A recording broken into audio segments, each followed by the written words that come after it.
श्रीशङ्करः पातु माम्। वन्दे देवमुमापतिं सुरगुरुं वन्दे जगत्कारणं वन्दे पन्नगभूषणं मृगधरं वन्दे पशूनां पतिं वन्दे सूर्यशशाङ्कवह्निनयनं वन्दे मुकुन्दप्रियं वन्दे भक्तजनाश्रयं च वरदं वन्दे शिवं शङ्करं। नमः पार्वतीपते शिव हर हर महादेव। पुंडलीकवरदा हरि विठ्ठल श्री ज्ञानदेव तुकाराम पंढरीनाथ भगवान की जय। माऊली ज्ञानेश्वर महाराज की जय। जगद्गुरु तुकाराम महाराज की जय। पवनसुत हनुमान की जय। श्रुता सा सत्कथा शुभा साध्य साधन खंडाद्या रमाद्या भक्तवत्सला। गेल्या 2 दिवसापासून मोठ्या आनंदाने मोठ्या भक्तिभावाने आपण भगवान शिवशंकरांच्या कथेचं श्रवण करत आहोत। आज आपल्या कथेचा 3रा दिवस आहे। पहिल्या दिवशी हे शिवपुराण कशासाठी ऐकायचं ते आपण बघितलं।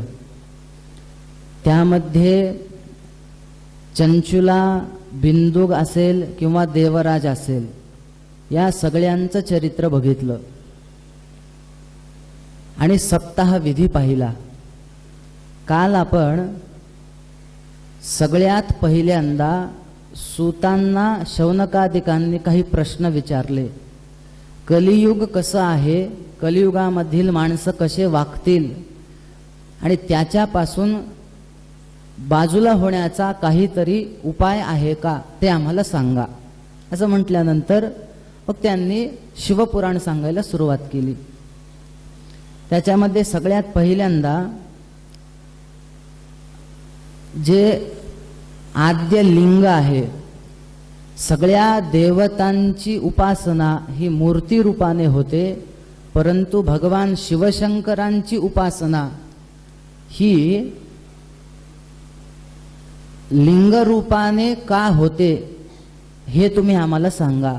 मग त्यामध्ये पहिल्यांदा लिंग कसं निर्माण झालं, तर ते अग्निस्तंभातून नंतर त्याचा छोटा आकार म्हणजे ते लिंग अरुणाचल नावाने प्रसिद्ध झालं। मग पुन्हा त्या लिंगाची उपासना पूजा कशी करावी हे आपण बघितलं। त्याच मध्ये विद्येश्वर संहितेमध्ये भस्म धारण, त्यानंतर रुद्राक्ष धारण आणि शिवनाम यांचं आपण महात्म्य बघितलं। भगवान शिवशंकरांना कुठला मंत्र आवडतो, भगवान शिवशंकरांविषयीचे जे मंत्र आहेत स्त्रियांनी कोणते म्हणावेत, पुरुषांनी कुठले म्हणावेत हा थोडक्यात विचार केला। आणि त्यानंतर अनेक प्रश्न शंकरांविषयीच विचारले, पण हे सगळे प्रश्न त्यांचे उत्तर उद्या देतो असं सूत म्हणाले होते। इथपर्यंत आपण आलेलो आहेत। आता आजचा कथाभाग आपल्याला त्याच्या पुढून पाहायचा आहे। आता आपला रुद्र संहितेतील सृष्टीखंड सुरू होतोय, परंतु दररोज पेक्षा आज एक विशेष दिवस आहे। आपल्या सर्वांना स्वतंत्र दिनाच्या हार्दिक शुभेच्छा। पहिलं तर मी आपल्याला एक असं सांगू इच्छितो की भारत स्वातंत्र्य आपल्याला प्राप्त झालं। तुमच्या पाठशाळेमध्ये एक उपासनेमध्ये देशामध्ये वावरत असताना किंवा आपण जे राष्ट्रामध्ये राहतो, भारतामध्ये राहतो, तर त्यामध्ये मनुष्य कसे असावेत आणि त्यांचं आयुष्य त्यांनी राष्ट्रासाठी कसं वापरावं याच्यासाठी आम्ही एक प्रार्थना म्हणत असतो.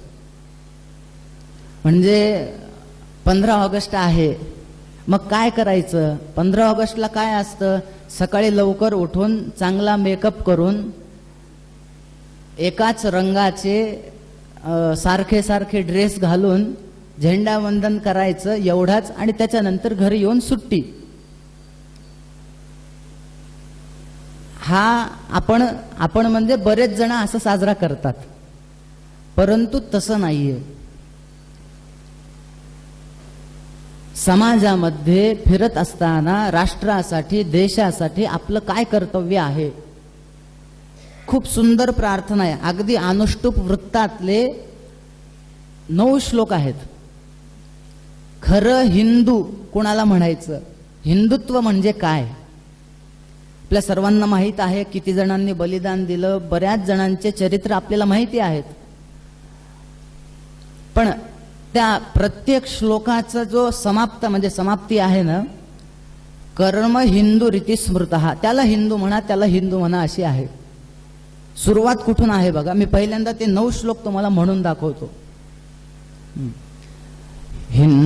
हिंदुत्वस्याभिमानो वै विचारे वर्तने सदा जागर्ति हृदये यस्य कर्म हिंदुरिति स्मृतः कर्णवेधस्य संस्कारः शरीरे यस्य जायते काषाय वसनं स्कन्धे कर्म हिंदुरिति स्मृतः हिंदवो बंधवः सर्वे न हिंदुः पतितो भवेत् प्रामाणिकं मतं यस्य कर्म हिंदुरिति स्मृतः मनुष्ये हिंदविमुखे हिंदुत्वस्य विरोधके यस्य चित्ते दया नास्ति कर्म हिंदुरिति स्मृतः हिंदुत्वार्थं जनिर्यस्य हिंदुत्वार्थं च जीवनं हिंदुत्वार्थं मृतिर्यस्य कर्म हिंदुरिति स्मृतः कंठे शास्त्रं करे शस्त्रं हिंदुत्वं मानसे सदा हिंदुत्वघातके क्रोधः कर्म हिंदुरिति स्मृतः संकटे पतितं हिंदुं दृष्ट्वा याति त्वरान्वितः सर्वकार्याणि संत्यज्य कर्म हिंदुरिति स्मृतः स्वगृहे सगुणोपास्तिर्निर्गुणोपासको जने हिंदुत्वैक्याग्रही दक्षः कर्म हिंदुरिति स्मृतः हिंदुत्वमेव भुवने सर्वश्रेष्ठं विराजितां तदर्थं यतते नित्यं कर्म हिंदुरिति स्मृतः. झालं. 9 श्लोकांमध्ये हिंदुत्व म्हणजे खरं हिंदुत्व कसं असावं आणि आपण हिंदू म्हणून जन्माला आल्यानंतर कसं वागावं, फार सुंदर वर्णन आहे. मी सगळ्या श्लोकांचा विस्तार करणार नाही, त्यातील एक तुम्हाला श्लोक सांगतो. कुणाला हिंदू म्हणायचं? सगळ्यात पहिलं त्यांनी सांगितलं हिंदुत्वस्याभिमानः, आम्ही हिंदू आहोत याचा आम्हाला अभिमान पाहिजे. हे पहिलं हिंदूचं लक्षण आहे. त्याच्यानंतर नुसतं अभिमान आहे यालाही जास्त उपयोग नाहीये. विचारे वर्तने सदा,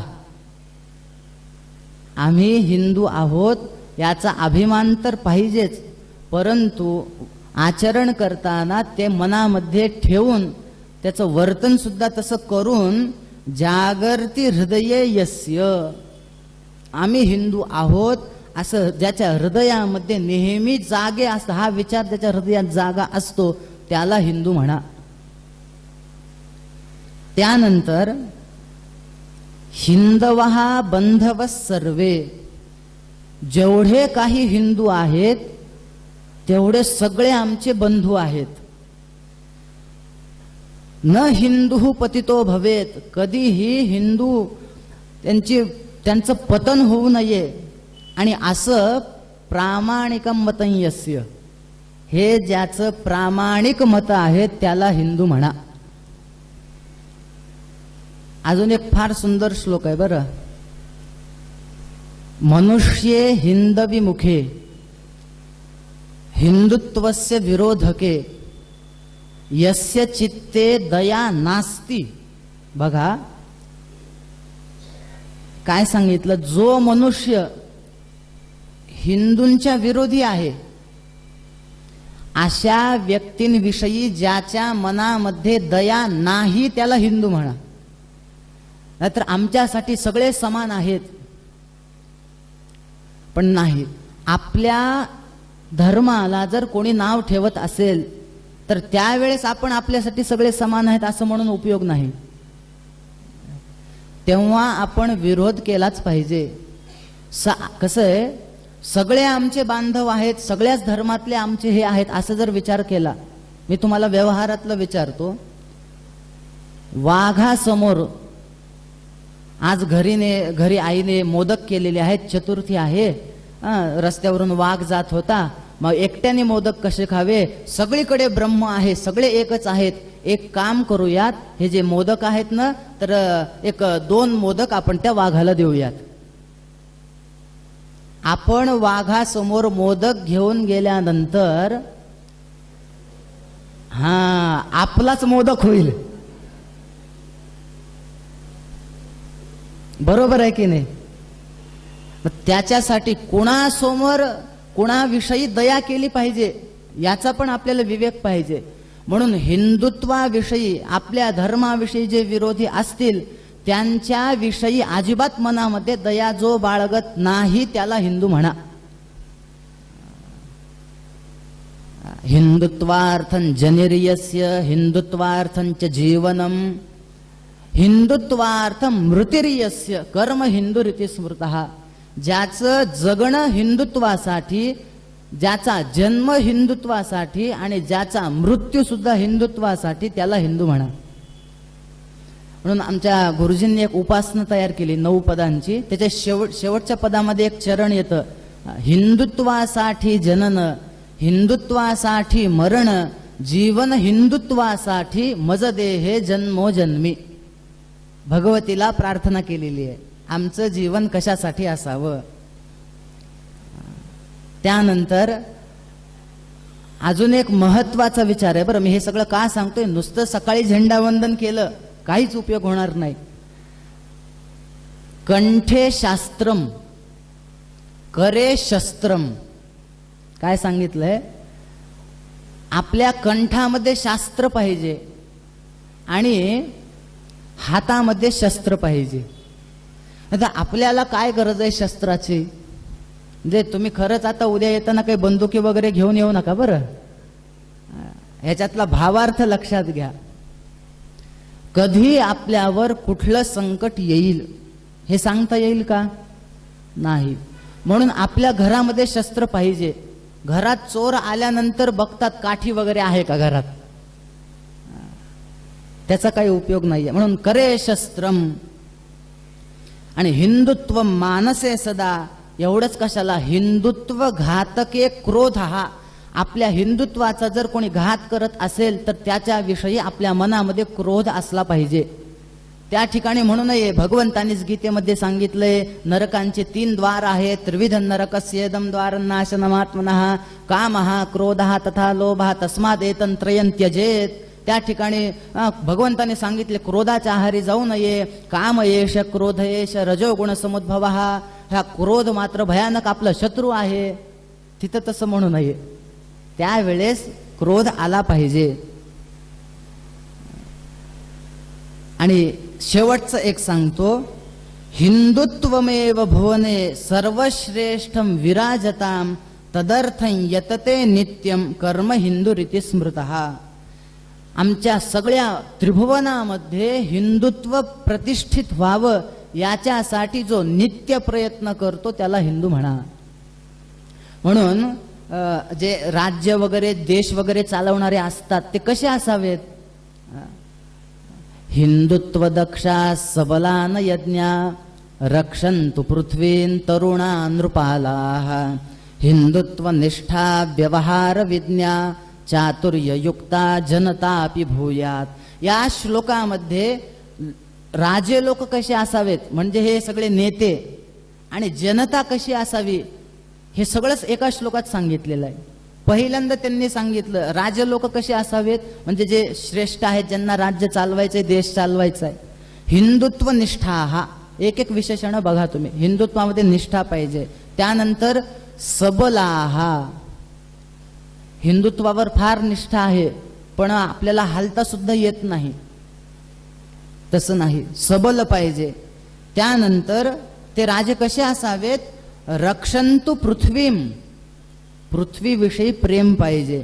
आणि समाज सुद्धा हिंदुत्वनिष्ठ. एवढंच कशाला, व्यवहार विज्ञाह, समाजाला व्यवहाराचं ज्ञान पाहिजे. चातुर्ययुक्तापि जनतापि भूयात, चतुर असले पाहिजेत. आणि आपलं राष्ट्र कसं असावं, धनधान्यवती पृथ्वी, राष्ट्रम सर्वसमृद्धिमत, संपत प्रजा सुपर्जन्यः, हिंदव संतु निर्भयाः, सगळे हिंदू निर्भय व्हावेत. त्यामुळं म्हणजे आपण जे मोठ्या मोठ्या घोषणा करतो ते चांगलंच आहे, त्याबद्दल वादच नाही, ते केलंच पाहिजे. परंतु मी भ्रष्टाचार करणार नाही, मी या व्यसनांपासून दूर राहील, मी माझ्या देशाचा नेहमी आदर राखेन, मी माझ्या पुढच्या पिढींना चांगला संस्कार देईल. मी ह्याच्या पुढे जाऊन सांगतो, साधे साधे नियम जरी आपण पाळले तरी आपण खरे भारतीय नागरिक म्हणू. काहीच नाही, रस्त्यावर कचरा टाकणार नाही. काय अवघड आहे का? गरजू व्यक्तींना मदत करेन. हे सगळं का सांगतोय मी, खरं आपल्याला म्हणजे जे हे स्वातंत्र्य दिन आपण जे साजरा करतो याप्रमाणे असं आचरण करून जर साजरा केला तर निश्चितच आपल्याला अजून आपल्या देशाची उन्नती झाल्याशिवाय राहणार नाही. म्हणून पुन्हा एकदा शिवपुराण सुरू करण्यापूर्वी तुम्हाला स्वातंत्र्य दिनाच्या शुभेच्छा. आता आपण शिवपुराणाकडे वळूयात. बरं, सृष्टीखंड आपला चालू आहे. काल तुम्हाला मी एक त्रिवेणी संगम सांगितला होता, आठवतंय का? मी विसरलोय, मला सांगा बरं काय होता आपला त्रिवेणी संगम?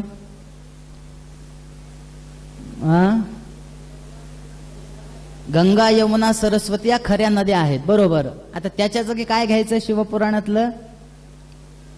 रुद्राक्ष, शिवनाम आणि भस्म, बरोबर. काय या शिवनामाला एवढं महत्व का दिले माहिती आहे का? शी आणि व असे दोन अक्षर आहेत त्याच्यामध्ये. तुम्हाला एक मी चॅलेंज देतो, करून जमतंय का बघा. शी हा शब्द तोंड बंद करून म्हणून दाखवा, जे जमेल. ओठाला ओठ चिटकूनच शी म्हणता येईल का? नाही. बर, व हे व जर म्हणायचं असेल तर ओठाला ओठ लागतील का? लागतील ना? शिव नाही लागत. बघा असं वर्णन आहे, शिकारोच्चार मात्रेण मुखात निर्याती पातकम. शिव नामामधील जो शिकार आहे त्याचा उच्चार केल्यानंतर आपल्या अंतःकरणातील सगळे पाप, आता तोंड उघडायचंय ना, मग ते सगळे पाप बाहेर निघून जातात म्हणे. मुखात निर्याती, तोंड उघडलं की निघून गेले, आता परत ते घुसतील नात. म्हणून त्यांनी सांगितलं पुनः प्रवेश संदेहात वकारस्तत कपाटवत. पुढे वचा जर उच्चार केला तर पुन्हा ते पातक मध्ये घुसत नाहीत. म्हणून शिव शिव आपल्याला याचं महात्म्य सांगितलेलं आहे. संतांचे असे कित्येक तरी अभंग आहेत, म्हणजे फक्त शिवनामाचं महात्म्य जर सांगायला सुरू केलं तर आपलं पूर्ण आजचा दिवस जाईल. शिवभोळा चक्रवर्ती त्याचे पाय माझे चित्ती, वाचे वदता शिवनाम तया न बाधी क्रोध काम. बघा शिवनामाचं महात्म्य काय आहे. वाचे वदता शिवनाम तया न बाधी क्रोध काम.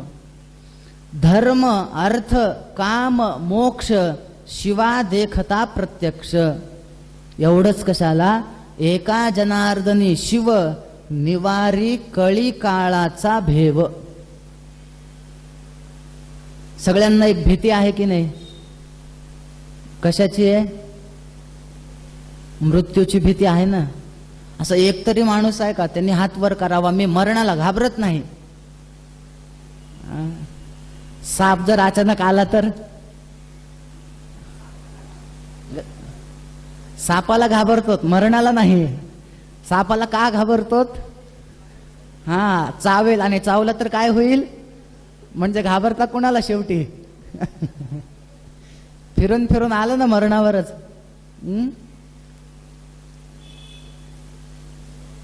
आपल्याकडे अनेक प्रकारचे भय सांगितलेले. भोगे रोग भयम कुले च्युती भयम वित्ते नृपालात भयम माने दैन्य भयम बले रिपुजयम रूपे जराया भयम शास्त्रे वाद भयम तपेंद्रिय भयम काये कृतांतात भयम सर्वं वस्तु भयान्वितम भवि नृणाम. काय काय भय आहेत. भोगे रोग भयम. एखाद्या पदार्थाचा उपभोग घेण्यासाठी आपण जर प्रवृत्त झालो तर लगेच ते जर पदार्थाचं काही अतिसेवन केलं तर लगेच रोगाची भीती आहे की नाही. भरपूर साखर खाल्ली गुलाबजामुन खाल्ले काय वाटतं माहितीये का. गुलाबजामुन खातोय ते खाल्लं तर शुगर वाढली तर मग कडू कारल्याचा रस प्यावा लागेल पुन्हा. भीती आहे की नाही. त्यानंतर कुलेच्युती भयम. मोठ्या कुळामध्ये जर कोणी जन्माला आलेला असेल तर त्याला पतनाचं भय असतं. राजा आहे ज्याच्याकडे अधिक धन आहे ज्याच्याकडे अधिक पैसा आहे कोणीतरी येऊन पैसा घेऊन जाईल ह्याचं भय आहे की नाही.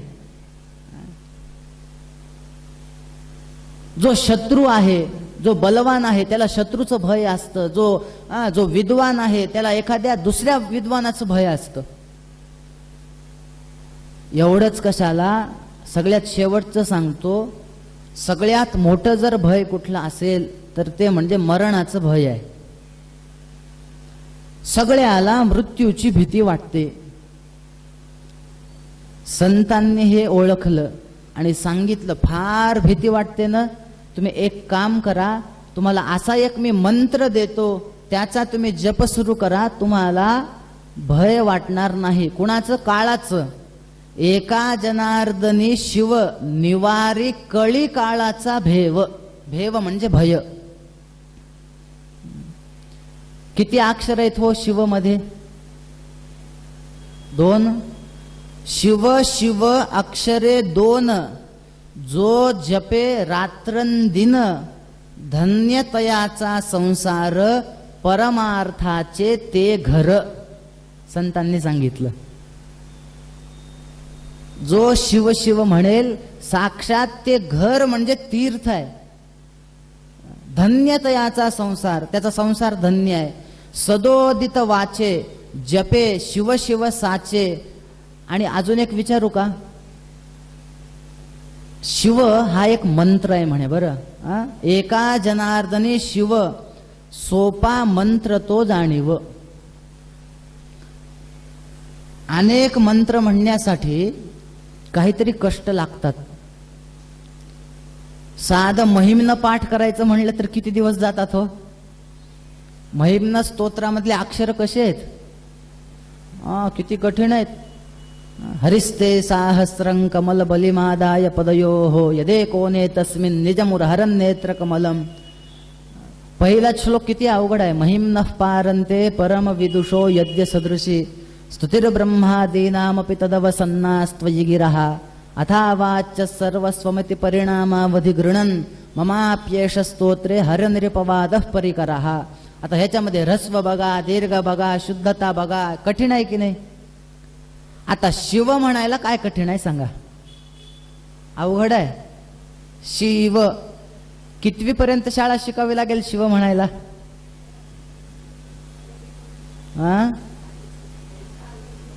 बोलता आलं की शिव म्हणता येतं, म्हणजे सोपं आहे की नाही? म्हणून शिवचा जप करा. जप, ज आणि प दोन अक्षर आहेत. ज आणि प. ज चा अर्थ काय, प चा अर्थ काय, असं वर्णन आहे. जकारो जन्मविच्छेद, पकार पापनाशक. ज मधील जो ज आहे, जपामधील जो ज शब्द आहे तो म्हणजे जन्माचा विच्छेद करतो. म्हणजे पुनरपि जननम पुनरपि मरणम पुनरपि जननी जठरे शयनम, हे नाहीच त्याला पुन्हा. हे सारखं चालू आहे की नाही? उपजेते नाशे नाशिले पुनरपि दिसे, हे घटिका यंत्र जैसे परिभ्रमेगा, हे त्याला नाही. आणि दुसरं पकार पापनाशक, प त्याच्यातला जो आहे तो पापाचा नाश करतो. म्हणून शिव या मंत्राचा जप करा. आता शिव बघा तुम्ही, जप याचा अर्थ कळाला. त्याच्यानंतर शिव हा मंत्र आहे. मंत्र कोणाला म्हणायचं हे कोणाला माहिती आहे का? हा, ज्याचं मनन केल्यानंतर जो रक्षण करतो त्याला मंत्र म्हणा. मननात त्रायते इति मंत्र. मग ज्याचं मनन केल्यानंतर जर तो रक्षण करत असेल तर शिवनाम आपलं रक्षण करेल का? तर बघा, शिवनामाचाच अर्थ काय आता ते बघा. शिव, शिव म्हणजे कल्याण करणे, शिव म्हणजे कल्याणप्रद, शिव म्हणजे मंगल. म्हणून महादेवांची नावं आपण जर बघितली फार सुंदर अर्थ आहेत. शंकर, शम करोति इति शंकरः, जे नेहमी दुसऱ्यांचं कल्याण करतात त्यांना म्हणायचं शंकर. आशुतोष, एखाद्या भक्ताकडून जरी चुकी झाली तरी सुद्धा एखाद्या वेळेस माफी मागितल्यानंतर लवकर प्रसन्न होतो, त्याला शंकर म्हणा. नाहीतर काही काही असतात बघा, छोटी जरी चुकी झाली एवढं रुसून बसतात, एवढं रुसून बसतात, अजिबात बोलत नाहीत. तसं नाही. शंकरांचा स्वभाव बघा. एका श्लोकामध्ये संपूर्ण शंकरांचं चरित्र आपल्याला दिसून येईल. शंकर कसे आहेत? कर्पूर गौरम. कसे आहेत? कर्पूर गौरम. कापराचा रंग कुठला असतो? पांढरा. त्याच्यासारखे पांढरे शुभ्र. बर, पुढे सांगितलं करुणावतारम, साक्षात करुणेचा अवतार, करुणामूर्ती.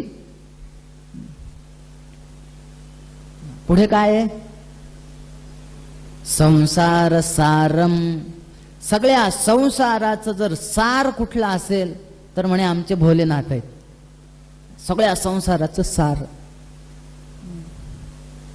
भुजगेंद्र हारम. त्या भुजगेंद्र हारामध्ये भगवंत काय काय धारण करतात ते पण लक्षात येतं. राहतात कुठं? कैलासात का हिमालयात? सदा वसंतम हृदयारविंदे. नेहमी हृदयरूपी कमळामध्ये ते राहतात. आणि अशा त्या भवानी सहितम भवम नमामि, पार्वती सहित असणाऱ्या त्या शिवशंकरांना आम्ही नमस्कार करतो. हे काय आहे? हे त्या भगवान शिवशंकरांचं स्वरूप, त्यांच्या नामाचं महत्व आहे. शिवनाम उच्चारा तेने कळी काळासी दरारा, ऐसा नामाचा महिमा न कळेची आगमा निगमा. आगम आणि निगम म्हणजे वेदांना सुद्धा शंकरांचं वर्णन करता येत नाही म्हणे. अजून एक सांगतो बरं. काल मी तुम्हाला जो शिव पंचाक्षर मंत्र सांगितला ना, नमः शिवाय, त्याचं महात्म्य या अभंगात सांगितलेलं आहे. म्हणे हा जो पंचाक्षर मंत्र आहे ना, सकळ मंत्रांचे माहेर, शिवमंत्र पंचाक्षर. सगळ्या मंत्रांचं माहेर आहे म्हणे नमः शिवाय. किती अभंग सांगावेत तुम्हाला. शिव ऐसा मंत्र सुलभ रे सोपा, जपा वापरी कर नित्य नेमे, नबाधीच विघ्न संसाराचे भान, धन्य ते भजन शिवनामे, एका जनार्दनी नाम शिव ईशान, वाचे घडे पुण्य कोटी यज्ञ.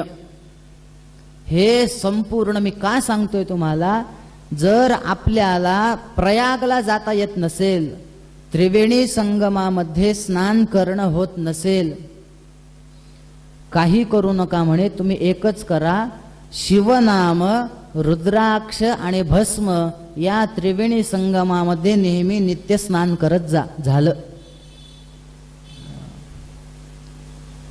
शिवनामाचं महात्म्य सांगितलं.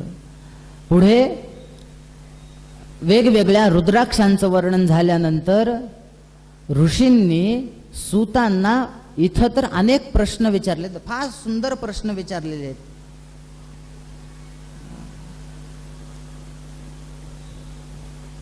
त्याच्यातील एक 2-3 प्रश्न सांगतो, खूप सुंदर प्रश्न आहेत. पहिल्यांदा त्यांना नमस्कार केला, म्हणजे तुम्ही आता हे एवढं सांगितलं ते ठीक आहे, आता आमचा असा प्रश्न आहे, सूत सूत महाभाग, चिरंजीव सुखी भव, यत् श्रावयसी नसतात, शांकरीम परमाम कथाम. म्हणजे तुम्ही जी शंकरांची कथा सांगताय ना, हे खूप सुंदर आहे.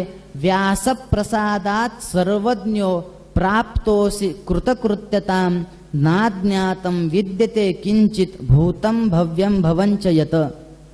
याच्यामध्ये सुद्धा ना एक विशेष असं एक मला सांगायचंय की हे जे जागोजागी सूत महर्षींना जे शौनकादिक ऋषी जे हे देतायत ना, विशेषण देतायत बघा,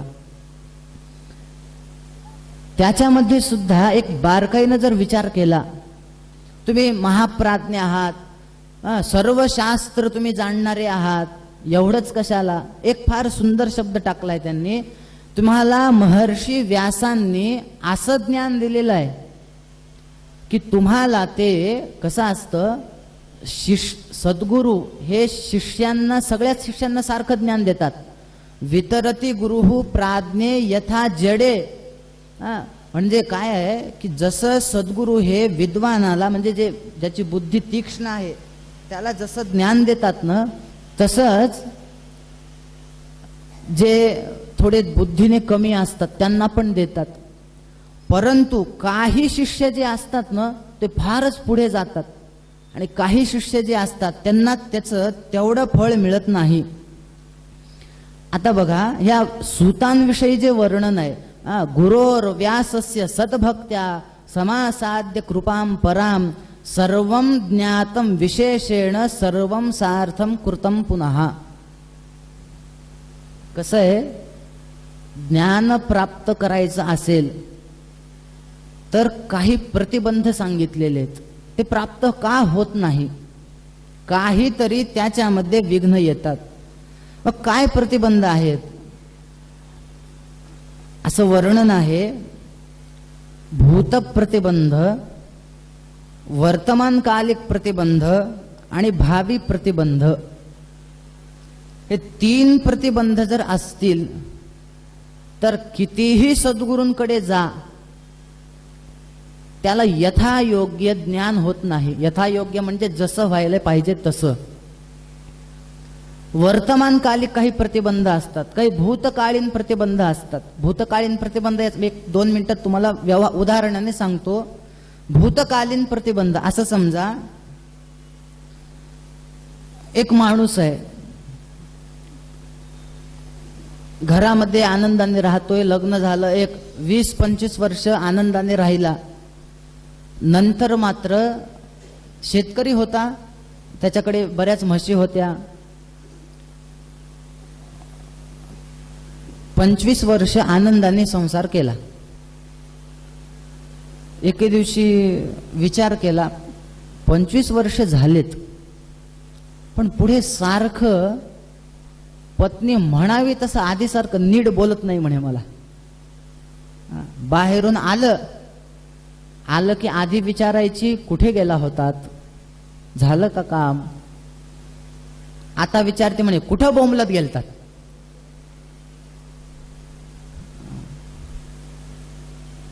आधी पाणी देताना हे घ्या आणि आता पाणी असं समोर ग्लास आपटते म्हणले घ्या.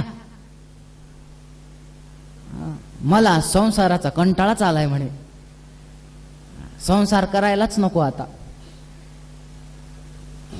पोरांचे आता शिक्षण झालेत, त्यांना नोकऱ्या वगैरे लागल्यात. आता एक काम करूत, आपण कुठंतरी लांब घर सोडून निघून जाऊत म्हणे. झालं, काशीला गेला. मग तिथं कुठले मोठे गुरुजी आहेत का एखादा आश्रम बघितला, त्या आश्रमामध्ये गेला. बरेच दिवस झाले गुरुजींनी सांगितलं हे बघ असं असं भगवंताचं स्वरूप आहे, त्याचं तू ध्यान कर. तो ध्यानाला बसला की नेमकं त्याला त्याच्या गोठ्यातली ती म्हैस आठवायची. बरेच डोळे झाकले की ती म्हैस दिसायची, ती म्हशीची शेपूट, ते म्हशीचे शिंग, ती म्हैस कशी ओरडायची, ते सगळं त्याला आठवायचं. काय करावं काय करावं, बरेच दिवस झाले ध्यान काही लागत नाही. गुरुजींकडे गेला. गुरुजी मी खूप ध्यान करण्याचा प्रयत्न करतो, पण मला ती म्हैस फार त्रास देते. मग त्याला गुरुजींनी सांगितलं तू एक काम कर, ब्रह्म आणि म्हैस ही एक आहे अशा ह्याच्याने तू ध्यान कर. मग त्याने तसं ध्यान केलं आणि मग त्याला ते यथार्थ ज्ञान झालं. आता माझा मुद्दा कुठं आहे बघा, हा जो त्याला प्रतिबंध येत होता, हा कुठला प्रतिबंध आहे? याला भूत प्रतिबंध म्हणतात. मागचं त्याला आठवतंय. भूत प्रतिबंध असेल तर ज्ञान होत नाही. त्यानंतर भविष्य म्हणजे वर्तमान काळिक जे प्रतिबंध असतात, वस्तुतः त्याच्यामध्ये सुद्धा 4 परत प्रकार केलेत बरं. विषयासक्ती असेल, त्याच्यानंतर प्रज्ञामांद्य असेल, कुतर्क असतील आणि विपर्यय दुराग्रह. वर्तमान काळाचे हे 4 प्रतिबंध वेगळे दिलेत अजून. बघा मी काही जास्त फार खोल जाणार नाही, पण आपल्याला हे माहिती पाहिजे का व्यवहारामध्ये आपण एखादं कार्य करताना जर काही प्रतिबंध आले तर ते काय आहेत, कसे आहेत आणि त्याचं निवारण कसं करता येईल याचा विचार करण्यासाठी सांगतोय. वर्तमान काळामध्ये विषयासक्ती हा पहिला बंध सांगितलेला आहे. विषयांमध्ये जर मन अडकलं तर ते कार्य होत नाही म्हणे. विषय भोग जे सुख, जे साध्यंतचे जाण दुःख, परी काय की जे मूर्ख न सेविता न सरे. माऊलींनी ज्ञानेश्वरीत सांगितलं. ययाती राजाचं तुम्ही चरित्र ऐकलेलं असेल. एवढं आयुष्य मिळालं, एवढे वर्ष उपभोग घेतला, तरी सुद्धा मन भरलं नाही. पोराला सांगितलं तुझं तारुण्य मला देतोस का? मुलाचं तारुण्य घेतलं, अनेक वर्ष ते तारुण्य भोगलं, तरी सुद्धा मन तृप्त झालं नाही. ययातीचे शब्द आहेत, यत पृथिव्याम व्रीहि यवम हिरण्यम पशव स्त्रियः नालमे कस्य पर्याप्त्यै इति मत्वा शमं व्रजेत.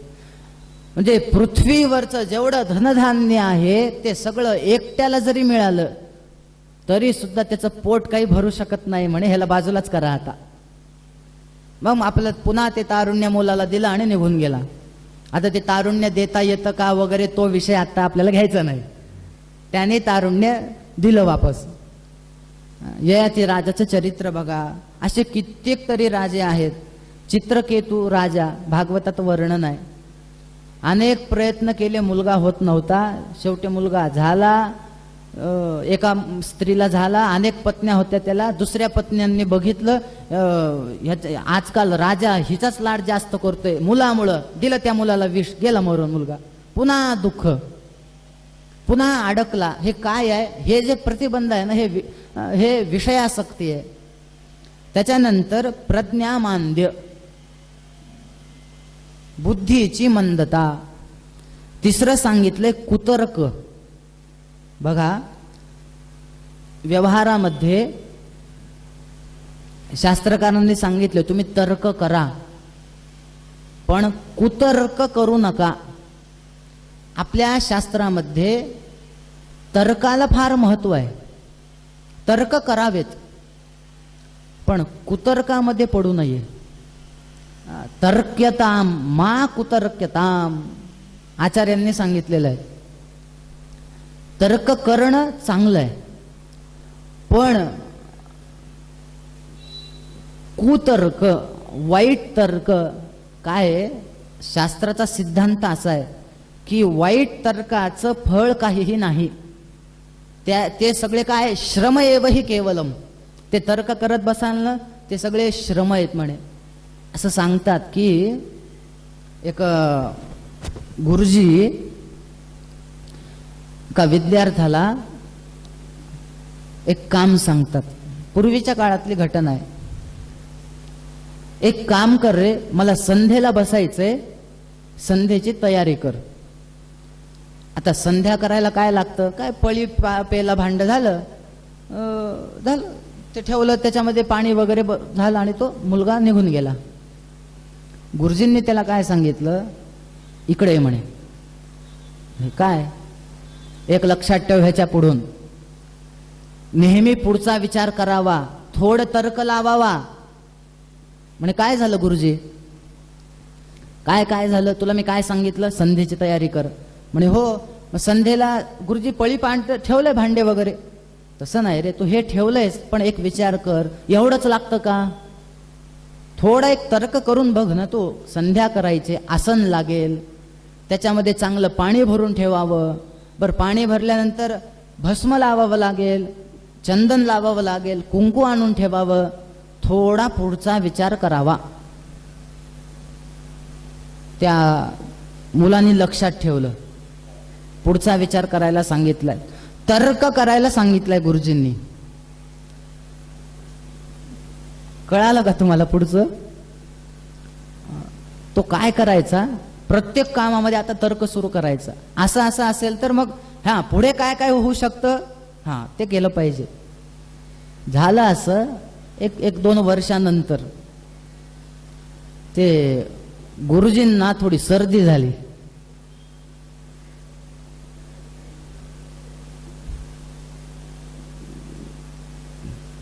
गुरुजींनी सांगितलं त्या मुलाला, विद्यार्थ्याला, इकडे ये रे. आणि काय गुरुजी?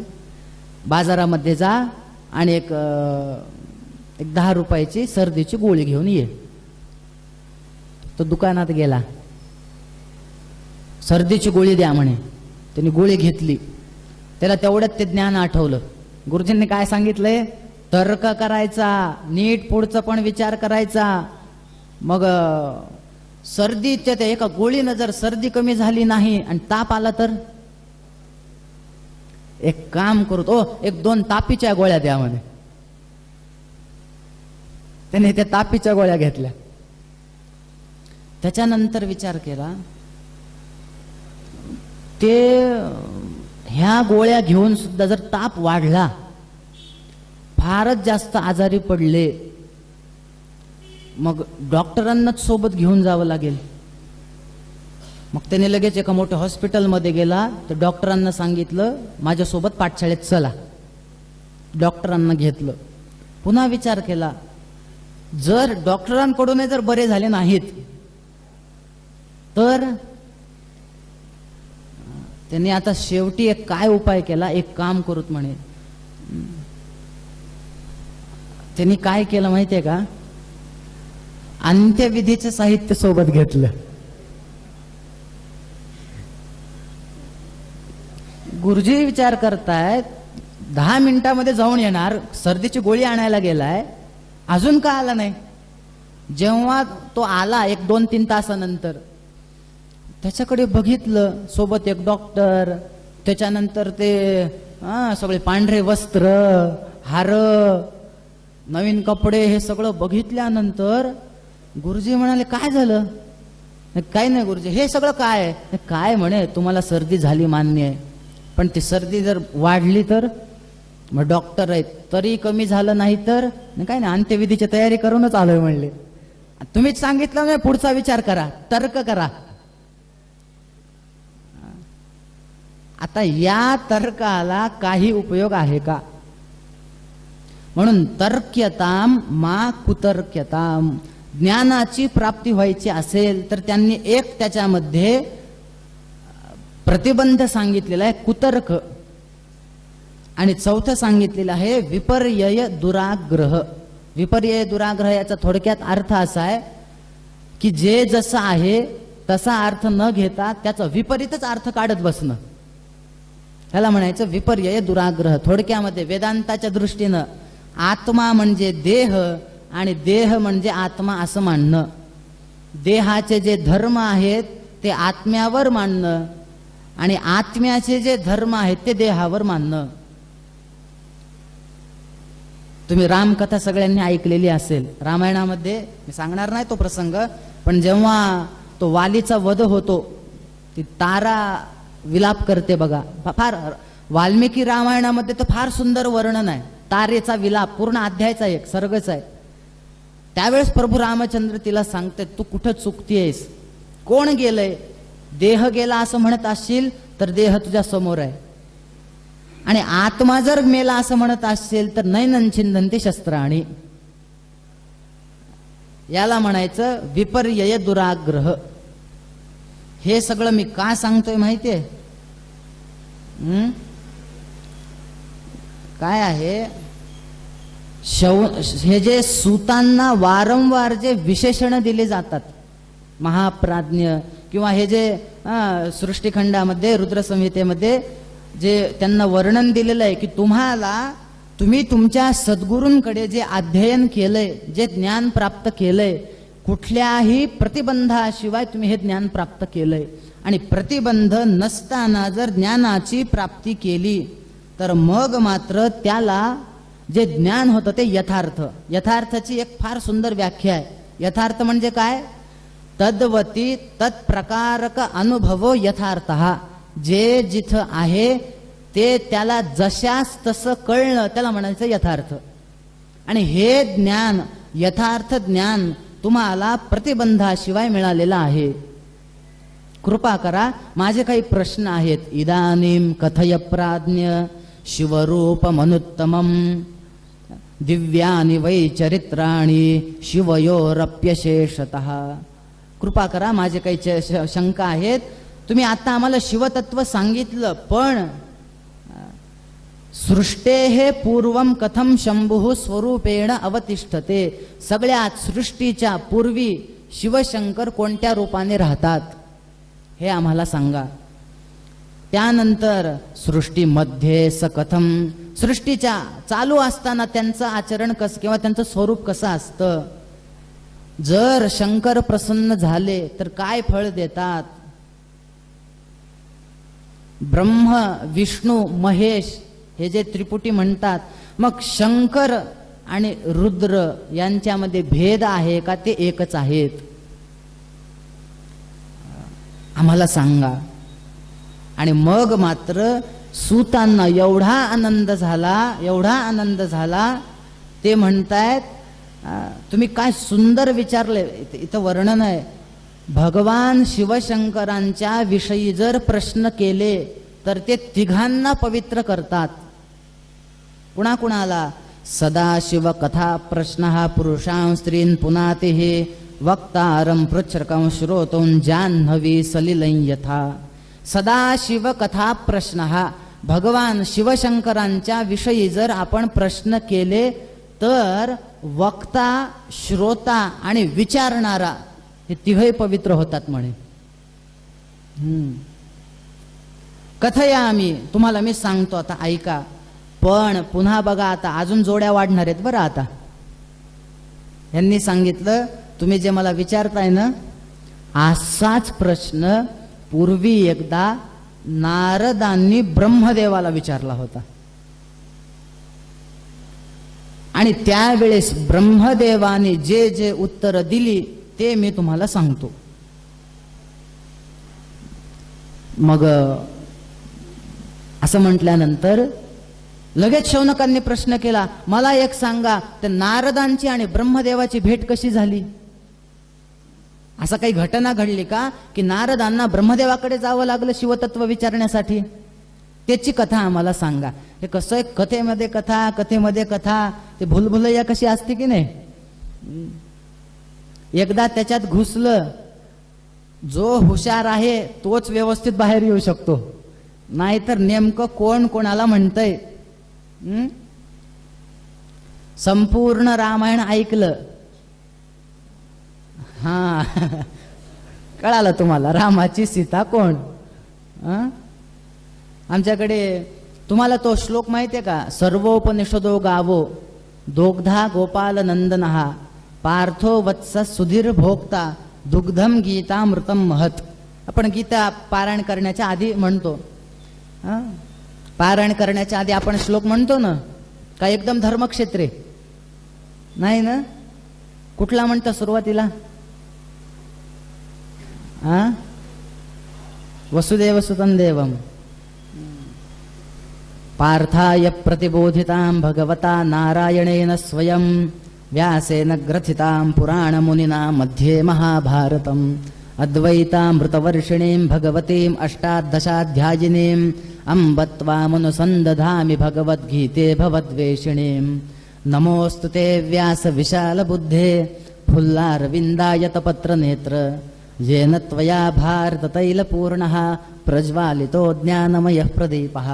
प्रपन्न पारिजाताय, सगळे म्हणून दाखवू का आता.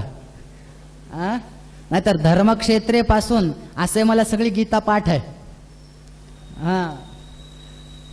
आम्हाला आणि म्हणजे मी शृंगेरीला जगद्गुरु शंकराचार्यांच्या तिथं पण परीक्षा दिलेली आहे, त्यामुळे नुकतीच झालेली आहे, फार दिवस झाले नाहीत, त्यामुळं अजून चांगली कंठस्थ आहे. मग धर्मक्षेत्रे पासून यत्र योगेश्वर कृष्ण हा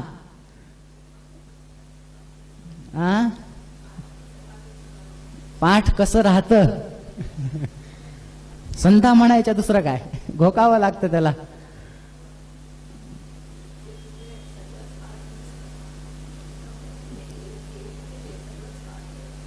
काय आहे म्हणजे भगवद्गीतेच्या विषयी जर तुम्ही विचाराल,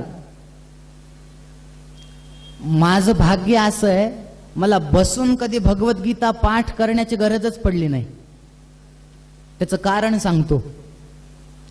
आमच्या पाठशाळेमध्ये सकाळी 6:30 ते 7 उपासना असते, 2 वेळेस उपासना, एक 6:30 ते 7 आणि संध्याकाळची उपासना 5 ते 5:30. अगदी म्हणजे घड्याळावर सेकंद काट्यावर आमची उपासना सुरू असते.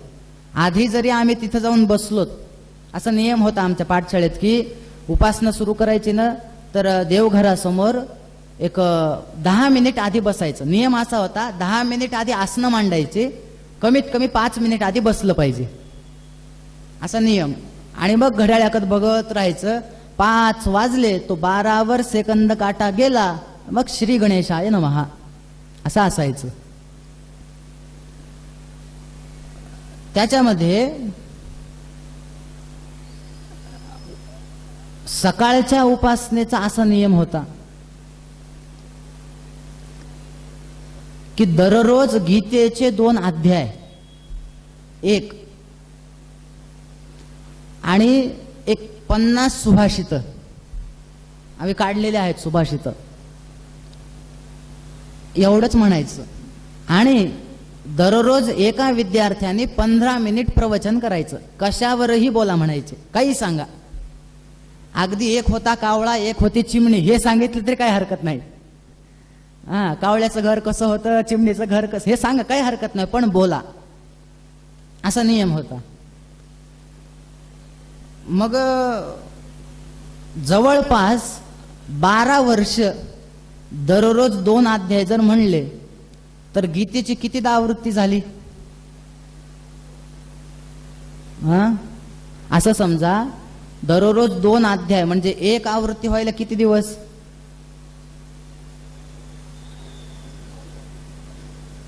इथं जास्त विचार करण्याची गरज नाही. 18 अध्याय दररोज 2 म्हणजे 9 दिवस. 9 दिवसाला संपूर्ण एकदा गीता म्हणणं व्हायची. त्याच्यानंतर महिन्याला किती होतील, 3 पाठ गीतेचे. वर्षाला 36. आता 12 वर्षात काढा मोबाईल आता.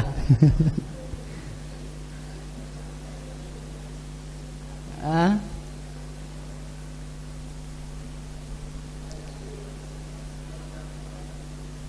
बरं जाऊ द्या, तेवढं गणित करण्याची काय आपल्याला आकडा काही गरज नाही.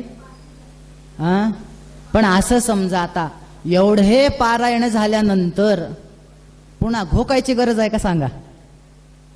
काहीच गरज नाही. म्हणून आम्हाला जेव्हा कळालं की अशी अशी शृंगेरीला परीक्षा होते, मग फॉर्म कधी भरायचा, तर समोरच्यांना असं वाटलं आम्ही उत्तर देऊ एखाद्या 1 वर्षाने भरा. म्हणलं कधी नंबर लागतो, म्हणे नंबर लागेल तिथं फॉर्म भरल्यानंतर 4-5 महिन्याने नंबर येतो म्हणे.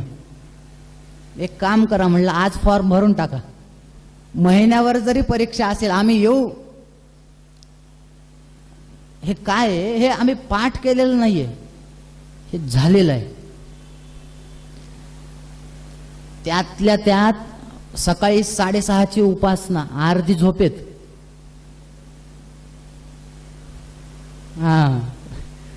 आणि सुरुवातीला तर मी काय करायचं माहितीये, जो छोटा अध्याय असेल ना मुद्दाम तोच सुरू करायचा.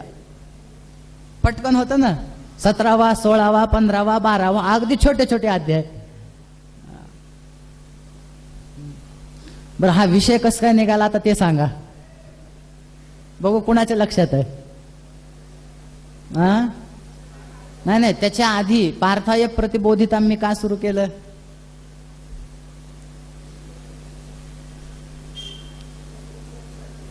ते बघा, आता हेच लक्षात नाही.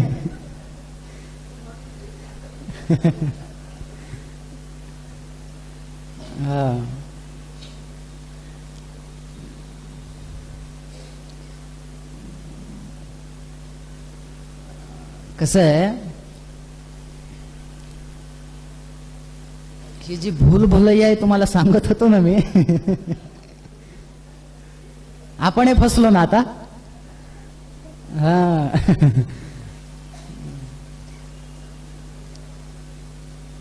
तुम्ही जे विचारताय हे मी मनाने सांगत नाही. आता असं पूर्वी एकदा असंच हेच प्रश्न विचारले होते म्हणे. कोणी? नारदांनी ब्रह्मदेवाला.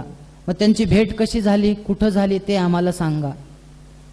काहीतरी कारण असेल ना भेट होण्याचं.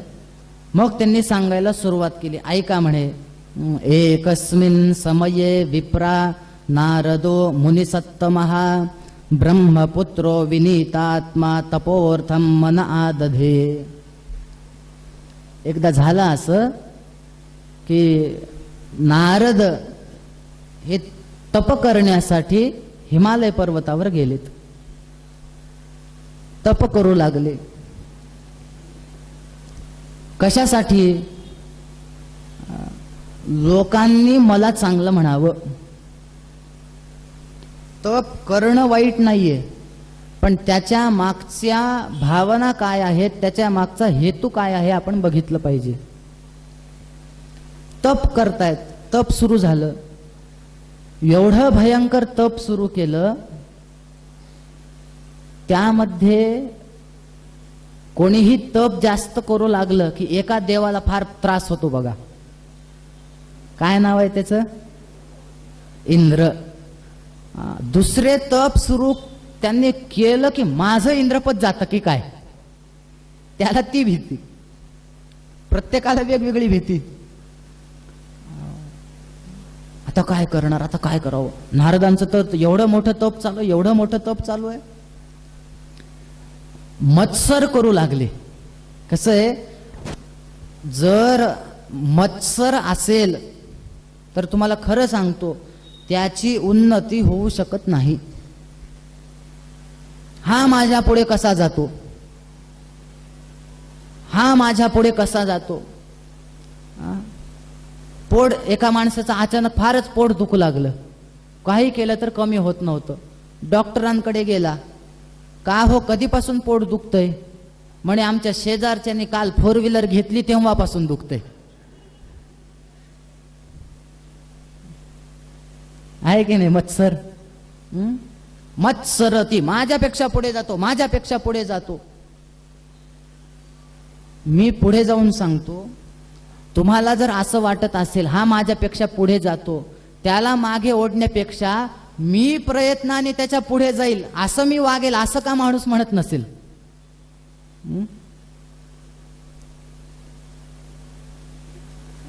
वेदांत शास्त्रात मध्ये असं मत आहे, माणूस मत्सर कधी करतो?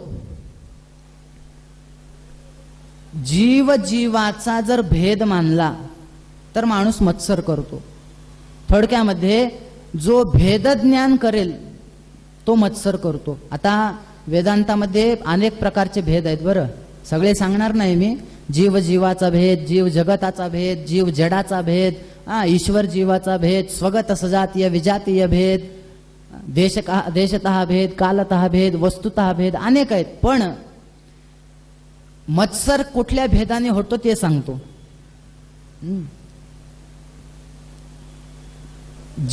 जीवाचा भेद केला की माणूस मत्सर करायला सुरुवात करतो. उदाहरण सांगतो. असं समजा एक स्त्री आहे, तिला एक मुलगा आहे, एक मुलगी आहे.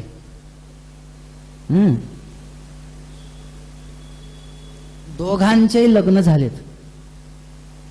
मुलाचं पण लग्न लावून दिलेलं आहे, मुलीचं पण लग्न लावून दिलेलं आहे. एक 2-3 वर्ष झाले लग्न होऊन. मुलगी तिकडे गेलेली आहे पतीच्या घरी, मुलगा पण घरी. आता सून आलेली आहे. त्या सासूनी, जे तिची स्त्री होती, त्या शेजारच्यांना बोलवलं, गप्पा मारत बसल्या. आता मग त्या दोघांच्या गप्पा म्हणजे काय, हळूहळू काय चाललंय काय नाही म्हणत, मग हळूच, होय ग कशी आहे सून, बरी आहे का? मी असं ऐकलंय जवळपास 60-70% सासू म्हणतात म्हणे, काय सून काय सांगाव तुला, आता खूप चांगली सून आहे असं कोणी म्हणतच नाही म्हणे.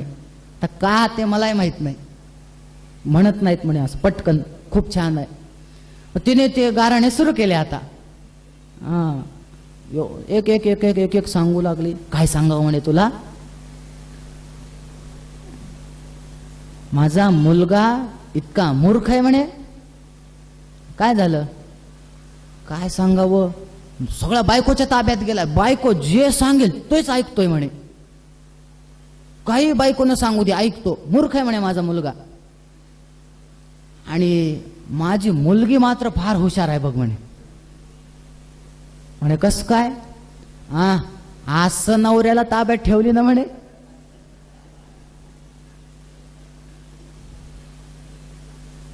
आता मला सांगा, मुलीच्या ताब्यात नवरा किंवा सुनेच्या ताब्यात नवरा, एकीकडे मूर्ख आणि एकीकडे फार शहाणी, का बरं? जीव जीवाचा भेद मानला की अशी परिस्थिती येते.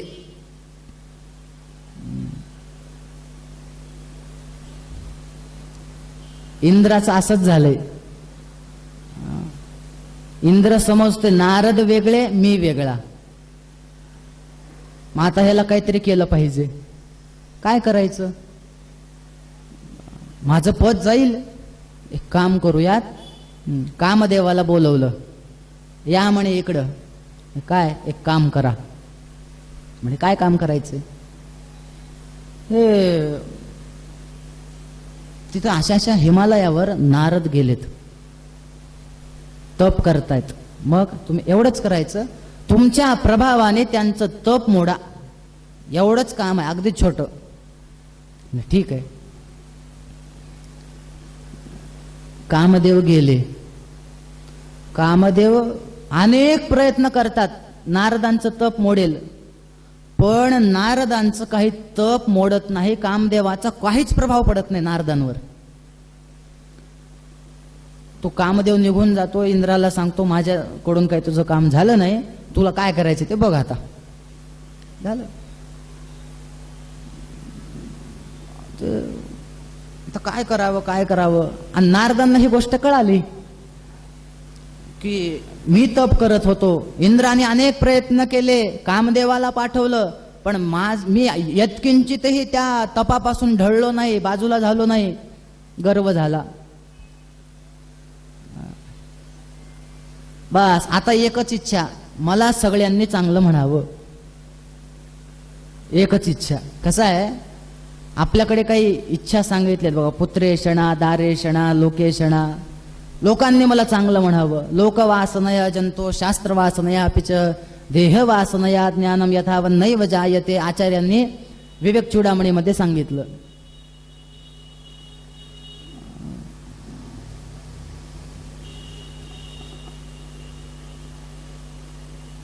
वस्तुतः त्या ठिकाणी कामदेवाचा प्रभाव नारदांवर का पडला नाही ह्याच्या मागे एक वेगळीच कथा आहे. नारदांना असं वाटतंय, माझ्यामुळं, माझं असं तप होतं, मी एवढा इंद्रियांवर विजय मिळवला म्हणून कामदेव काही करू शकला नाही. पण तसं नाहीये. त्याच्या मागे अशी कथा आहे की त्याच ठिकाणी भगवान शिवशंकर तपासाठी बसले होते. हा कामदेव येऊन तिथं त्रास देऊ लागला. कामदेवाने तिथं त्या भगवान शिवशंकरांनी त्या कामदेवाला भस्म केलं आपल्या तृतीय नेत्राने आणि त्याला शाप दिला की या ठिकाणी तुझा प्रभावच पडणार नाही. म्हणून नारदांवर प्रभाव पडला नाही. नारदांना असं वाटते माझ्यामुळं.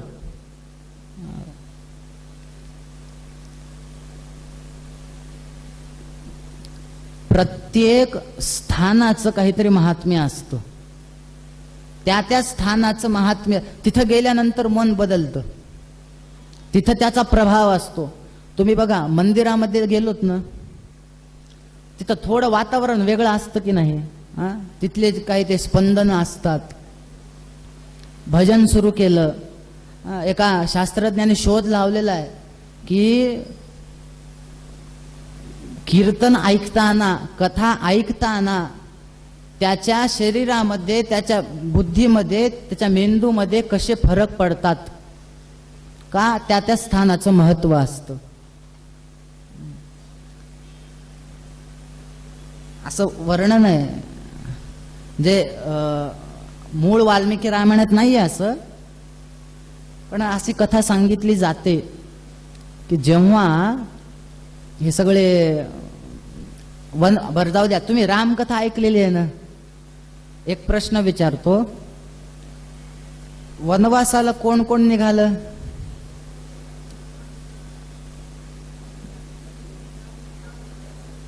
राम, सीता, लक्ष्मण. नक्की?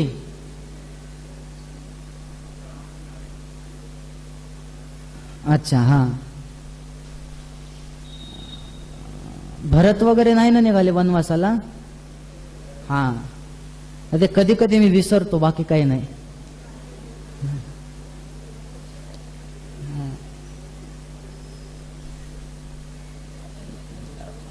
हा. ते काय झालं, प्रवास जेव्हा वनवासात ते निघाले ना, छान लक्ष्मण रामांची सेवा करायचे. प्रवास चालू होता, आनंदाने प्रवास चालू होता. एकदाही रामांना लक्ष्मण उलटून बोलले नाहीत. तुम्ही सांगाल ते मी काम करणार आहे दादा, तुम्ही फक्त सांगा. प्रवास चालू होता. झालं असं, प्रवास करता करता कुरुक्षेत्रातून जाऊ लागले म्हणे. जाताना असं म्हणतात, म्हणजे कुरुक्षेत्रातून म्हणजे अजून ती पृथ्वी नाहीये, तिथं अजून युद्ध झालेलं नाहीये. हा, पुढे ते होणार आहे. आता राम पुढे सांगणार आहेत काय होणार आहे. अजून तिथं युद्ध झालेलं नाहीये. पण झालं असं, म्हणजे आत्ताचं जे कुरुक्षेत्र आहे ना, त्या ठिकाणावरून तेव्हा जाऊ लागले असं समजा. जाताना त्या क्षेत्रात गेल्यावर एके ठिकाणी थांबले आणि रामांनी लक्ष्मणाला सांगितलं, म्हणे सीता मातेला खूप तहान लागली, थोडं पाणी आण ना म्हणे. लक्ष्मणाने सांगितलं, मला एक सांगा, सीता कोणाची पत्नी आहे? तुमची. बर, अजून एक विचारतो, तुम्ही कोणाचा मुलगा आहेत? दशरथाचा. मी कोणाचा आहे? दशरथाचा. मी तुमचा नौकर आहे. तहान कोणाला लागली? सीतेला. कोणाची बायको आहे? तुमची. तुम्ही पाणी आणायला पाहिजे, मी पाणी आणणार नाही. तुमचं काय सारखं सारखं काम करायला, एखाद्या वेळेस ठीक आहे, उठलं की सुटलं लक्ष्मणा लक्ष्मणा लक्ष्मणा, अजिबात काम करणार नाही. झालं.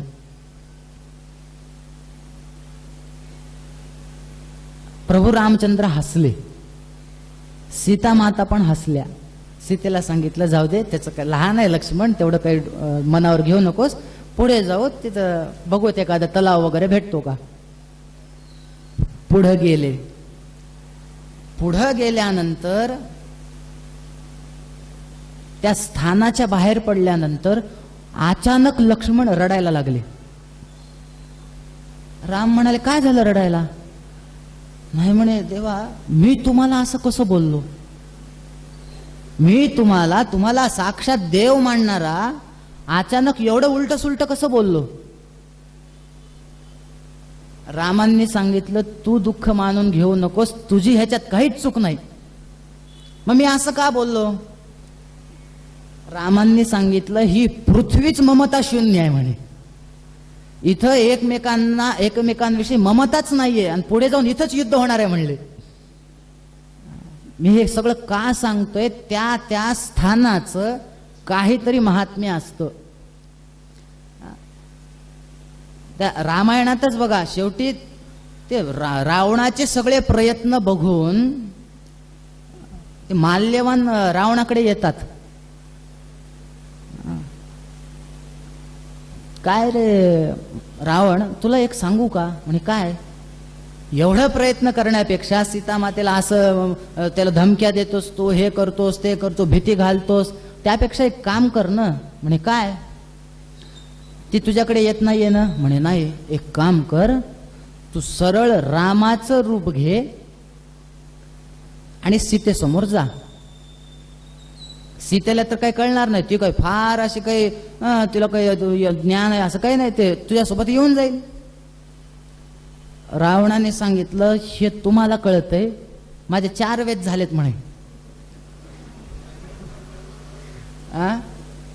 6 शास्त्र झालेले आहेत, अहो भयानक शास्त्र कोळून पेलेले आहेत म्हणे मी.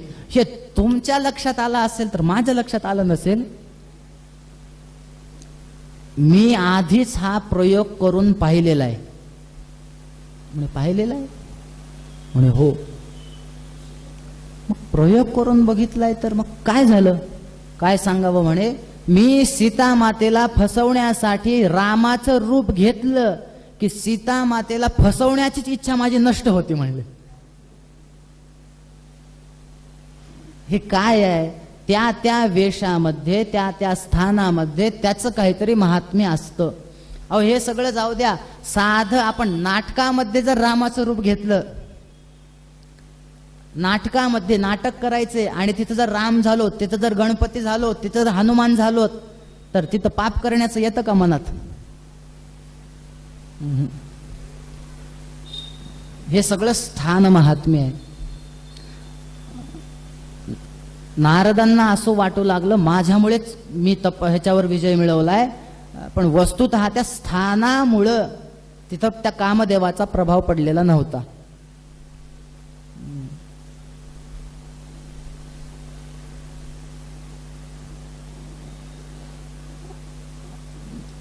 झालं.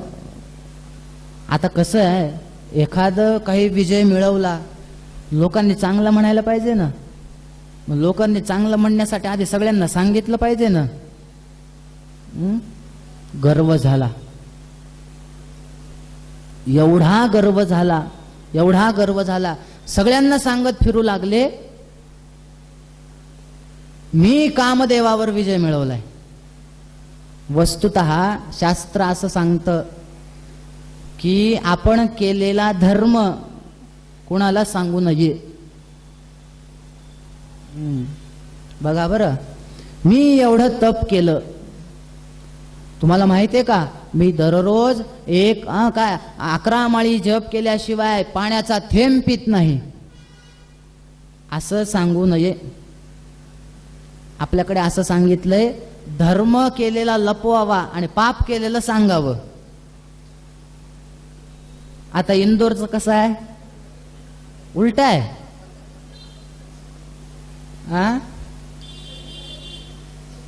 माणूस काय करतो,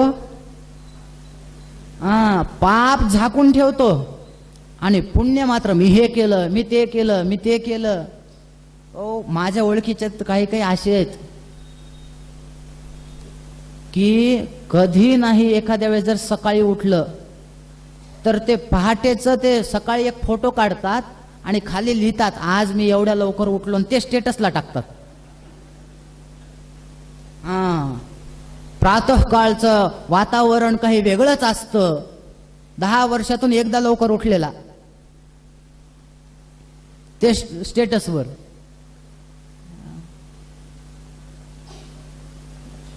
असं सांगितलेलं आहे, धर्म हा क्षरति कीर्तनात. केलेला धर्म जर आपण सांगत सुटलो ना तर म्हणे त्याचा नाश होतो, केलेल्या धर्माचा. इकडं आहे की नाही माहिती नाही, आमच्याकडे ते कुठं तीर्थयात्रा वगैरे काही करून आलं तर ते मावंदे असतं. इकडं काय म्हणतात त्याला, तोच शब्द आहे का, ते सगळ्यांना बोलवतात, आम्ही हे हे हे केलं, ते सगळं सांगतात. वस्तुतः तो मूळ शब्द काय माहितीये, मा वद.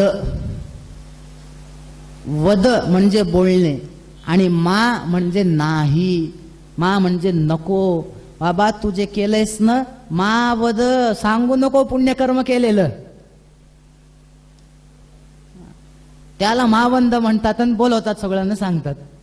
जे आपण तीर्थयात्रा केली त्याच्याबद्दल लोकांना बोलवावं, त्याच्या ह्याच्याने अन्नदान करावं, ते वाईट नाहीये, बोलवावं. एवढी तीर्थयात्रा केली, देवकार्य केलंय, अजून एक पुण्यकर्म, व या सगळ्यांनी हे घ्या सगळं.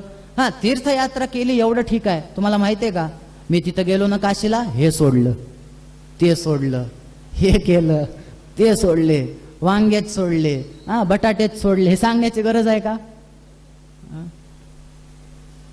त्या ठिकाणी धर्म कार्य म्हणून सांगितले, धर्म हा क्षरति कीर्तनात. केलेला धर्म सांगू नये. पण हे नारदांचं असं झालं, सगळीकडे सांगत सुटले, गर्व झाला. आणि हे नियम आहे, तीळ मात्र होय जरे अभिमान, मेरू तो समान भार देवा. गर्व झाला की मग मात्र देवांना सहन होत नाही. देव लगेच त्याला पाडायचं बघतो, मग तो कितीही मोठा असेल.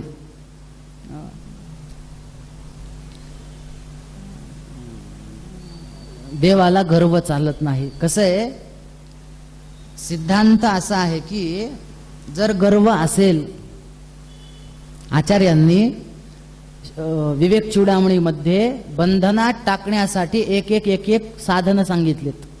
पहिलं साधन, संत्यन्ये प्रतिबंधाः पुंस संसार हेतवो दृष्टाः तेषामेषां मूलम प्रथम विकारो भवति अहंकारः. सगळ्यात त्याच्यातला मेन म्हणजे अहंकार आहे. अहंकार आला तिथून त्याचं पतन व्हायला सुरुवात झाली. असं म्हणतात की एका मोठे साधू होते, त्या साधूंकडे एक परीस होता. परीस माहिती आहे, सोन्याचं लोखंड करतो, बरोबर का. उलटा आहे का, बघा म्हणलं कोणी जागे आहेत का झोपलेत कसं काय. परीस काय करतो, लोखंडाचं सोनं करतो. त्या साधूंकडे परीस होता. त्या माणसाला कळालं, तो त्यांच्याकडे गेला, म्हणे गुरुजी मी थोडा गरीब आहे. आणि मग काय झालं, तुमच्याकडे परीस आहे. मी हो, एक 4-5 दिवसांसाठी मला देता का. त्यांनी सांगितलं ठीक आहे, पण एक काय म्हणे, मी नुकताच आता थोडं ह्याच्यासाठी चाललोय, स्नानासाठी नदीवर चाललोय, एक 15 मिनिटं बस, आलं की देतो. ते साधू निघून गेले. ह्याला दमच नाही, मला परीस आत्ताच पाहिजे, मला परीस आत्ताच पाहिजे. आहे छोटं घर, कुठे ठेवणार आहेत, हुडकूत आपलं आपलं घेऊत, साधू काय म्हणणार आहेत. त्यांनी ते सगळीकडे हुडकायला सुरुवात केली, हुडकू लागले, सगळं घर पालतं घातलं, परीस काही भेटला नाही. मग नाराज होऊन घरात बसला. थोड्या वेळानं साधू आले. त्यांनी सांगितलं, साधूजी परीस द्या ना म्हणे, मला थांबलोय मी. ठीक आहे म्हणे, देतो. त्यांनी काय केलं, त्या देवघराच्या बाजूला एक लोखंडाचा डब्बा होता. लक्ष देऊन ऐका बरं. हा, लोखंडाचा डब्बा देवघराच्या बाजूला. त्यांनी त्या लोखंडी डब्यातून परीस काढला आणि त्या माणसाला दिला. त्या माणसाला आश्चर्य वाटलं. परीस काय करतो, लोखंडाचं सोनं. त्या डब्यामध्ये जर, तो डब्बा लोखंडाचा आहे, त्याच्यामध्ये जर परीस असेल, हा डब्बा सोन्याचा व्हायला पाहिजे की नाही. मग तो लोखंडाचाच का राहिला. झालं असं होतं, त्या साधूंनी तो जो परीस होता ना, ठेवला होता लोखंडाच्याच डब्यात, पण ठेवताना त्या परीसाला एक छोटंसं फडकं गुंडाळलेलं होतं आणि त्याच्यात ठेवला होता, म्हणून त्याचा स्पर्शच अजून त्या डब्याला झालेला नव्हता. आता ही त्या साधूची किंवा त्या माणसाची कथा नाही, ही आपली कथा आहे. बघा बरं,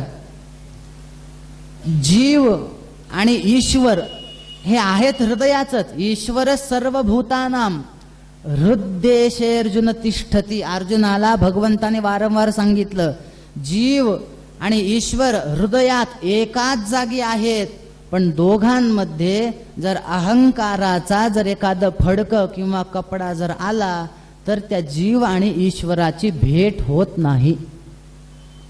थोडक्यामध्ये त्या डब्याच्या जागी घ्या जीव. बघा बरं, डब्याच्या जागी जीव, परीसाच्या जागी घ्या ईश्वर, बरोबर. आणि त्यांच्या मध्ये त्या परीसाला जे गुंडाळून ठेवलं होतं ना फडक्याने, तो फडकं म्हणजे अहंकार. शे जर अहंकाराचा मध्ये एखादं फडकं असेल, तर मग मात्र झालं, त्याचा काहीच उपयोग होणार नाही.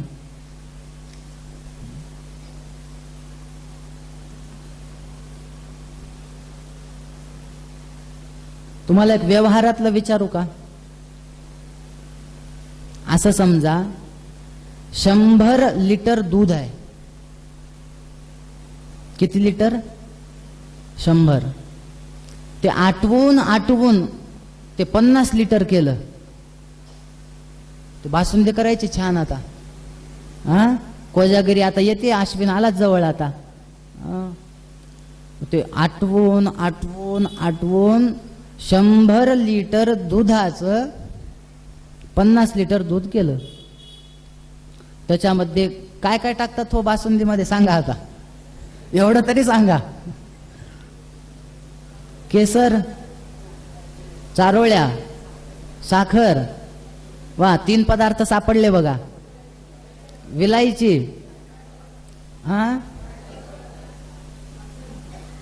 तांदूळ, जायफळ, अच्छा जायफळ, काजू, बदाम, हिंग.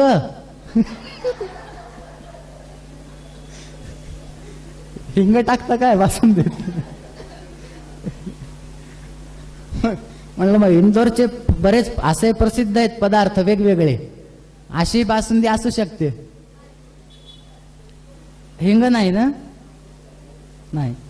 आता एवढे पदार्थाचे नावं घेतल्यावर प्यावी वाटते की नाही. मधल्या ब्रेक मध्ये या मग पिऊन.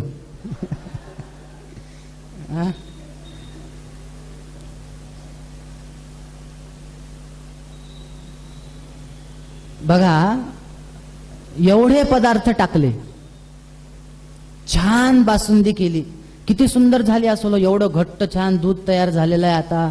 त्याच्यामध्ये एवढे पदार्थ, तुम्ही तर किती 8 पदार्थ झाले वाटतं, एवढे छान पदार्थ टाकले, फार सुंदर ती बासुंदी झाली. फक्त त्याच्यामध्ये ना काहीच नाही, उग पाव लिटर रॉकेल टाकलं, जास्त नाही. 100 लिटर दुधात पाव लिटर रॉकेल.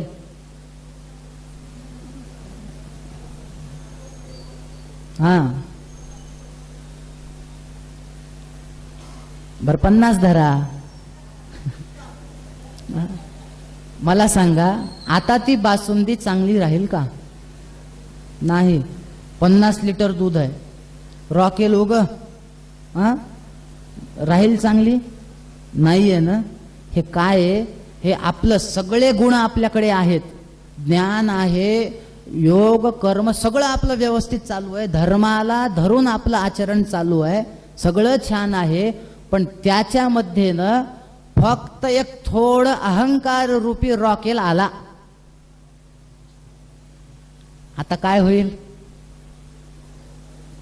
म्हणे जसं त्या बासुंदीचा काही उपयोग नाही, तसं तुमच्या एवढ्या सद्गुणांमध्ये जर अहंकार असेल तर त्या सगळ्या सद्गुणांवर पाणी म्हणे.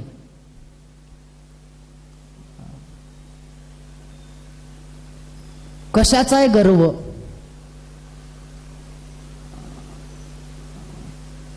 ज्ञानाचा गर्व, त्याच्यानंतर सौंदर्याचा गर्व. पण हे पण विचार केला पाहिजे, सौंदर्य किती दिवसाचं आहे? तुम्ही कितीही पांढऱ्या केसांना काळं लावा, ते किती दिवसांना पुन्हा पांढरे पडतात हो? सांगा. 1 महिन्याने, 1 महिन्याने पुन्हा पांढरे पडतात ना. मग सौंदर्य किती दिवस टिकलं? मी असा दिसतो, सौंदर्याचा गर्व करू नका. विद्येचा गर्व, शक्तीचा गर्व, काही काही जणांना गायनाचा गर्व असतो. म्हणजे साधं भजन जरी करायचं असेल तर आधी 15-20 मिनिट आलाप घेतात. का? मला येतं ना दाखवायचं. अरे बाबा, पण 15 मिनिटाचा ब्रेक आहे ना. तिथं जर तुम्ही वेगवेगळे आलाप घेत बसाल आणि मग भजन सुरू करत बसाल, नाही, सगळीकडे मला येतच हे दाखवायची गरज आहे का? नाही. माझा आवाज असा आहे, मग उगच तो पकवाज नीट लागला नाही, थोडा स्वर खाली वर करा, हातोडी घ्या, काय पेटी आहे तुमची? असं कुठं असतं का? सिंथ नाही, काही नाही, बदला ते सगळं. नाही. हे सगळं आपल्याला घातकतेकडे नेणारं आहे. बँकेमध्ये कॅशियर असतो बघा, भरपूर दररोज पैसे मोजतो, खूप पैसे असतात त्याच्याकडे, पण त्याला गर्व असतं का हो? हे सगळे पैसे माझेच आहेत, मी एवढा श्रीमंत. तो काय, त्याला पक्का माहिती आहे हे फक्त मोजण्याचं काम आहे आपल्याकडे, आपलं ह्याच्यामध्ये काही नाही. हे जसं आहे ना व्यवहारामध्ये, हे जसं आपण वागतो तसं परमार्थामध्ये पण आपण तसंच वागलं पाहिजे. हे सगळं दिलं कोणी? डोळ्याने बघतो ध्वनी परिसतो, कानी पदी चालतो, जिव्हेने रस चाखतो, मधुरही वाचे आम्ही बोलतो, हाताने बहुसाल काम करीतो, विश्रांतीही घ्यावया, घेतो झोप सुखे फिरून उठतो, ही ईश्वराची दया. हे सगळं कुणामुळे आहे? ईश्वरामुळे आहे. मी करतो असं जर आलं तर म्हणे तुम्ही अधःपतनाकडे जायला तुमची सुरुवात झाली, पतन सुरू झालं. त्याच्यामुळं गर्व हा फार वाईट आहे. परंतु नारद याच्याच आहारी गेले, सगळ्यांना सांगत निघाले, मी एवढं तप केलं कामदेवाचं काही झालं नाही, मी एवढं तप केलं कामदेवाचं काही झालं नाही. आणि याच गर्वामुळे पुढे नारदांची फार मोठी फजिती झाली आणि त्या फजितीमुळे पुन्हा त्यांना ब्रह्मदेवाकडे जावं लागलं. पण ती नेमकी फजिती कशी झाली हे आपण एका ब्रेक नंतर बघूयात. आणि आपल्याला पुढे त्या ब्रेक नंतर एक भगवान शिवशंकरांच्या सगळ्यात आवडत्या भक्ताची पण कथा बघायची आहे. तो म्हणजे साक्षात कुबेर कसा झाला, त्या गुणनिधीची पण कथा आपल्याला आपल्या एका ब्रेक नंतर पाहायची आहे. आत्ता मात्र आपण इथं थांबूयात. नमः पार्वती पते शिव हर हर महादेव.